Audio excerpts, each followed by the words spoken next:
حضور یہ سوال جناب عبدالرشید پال صاحب کا ہے جو نارتھ لندن سے آئے ہیں اور یہاں ہال میں تشریف فرما ہے. انہوں نے کہا کہ میں یہ سوال پڑھ دوں.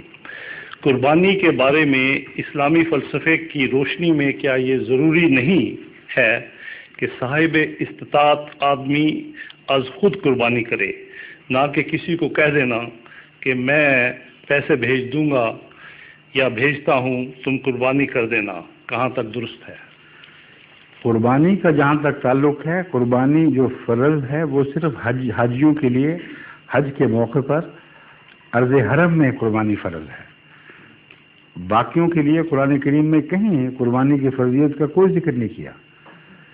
اس لیے وہ حج کی قربانی کی تائید میں ثواب لینے کی خاطر کرتے ہیں، اور ثواب لینے کی خاطر ثواب کے مفہوم کو پیش نظر رکھنا چاہیے. اپنے ہاتھ سے چھری چلا دیں ایک ایسے معاشرے میں جہاں لوگ پہلے گوشت کھا کھا کر پاگل ہوئے جا رہے ہیں، میٹ کا ڈیزیز عام ہو گئی ہے، اور جہاں غریب مسلمان بھوکا مر رہا ہے یا افریقن بھوکا مر رہا ہے، وہاں قربانی نہ کروائیں کہ مجھے ثواب مل جائے. تو ثواب ملے گا یا عذاب ملے گا؟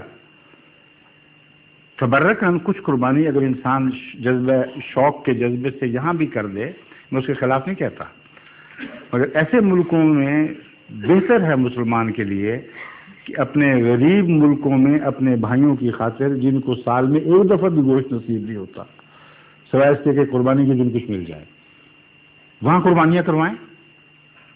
کیونکہ اللہ تعالیٰ فرماتا ہے کہ قرآن کریم کی آیت ہے کہ اللہ تعالیٰ کو نہ قربانیوں کا گوشت ملنا نہ خون ملنا ہے، تمہارے دل کا تقویٰ ملے گا.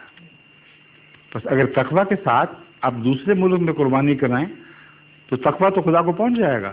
جزا تقویٰ کی ملنی ہے نہ کہ گوشت کی ملنی ہے. ٹھیک ہے.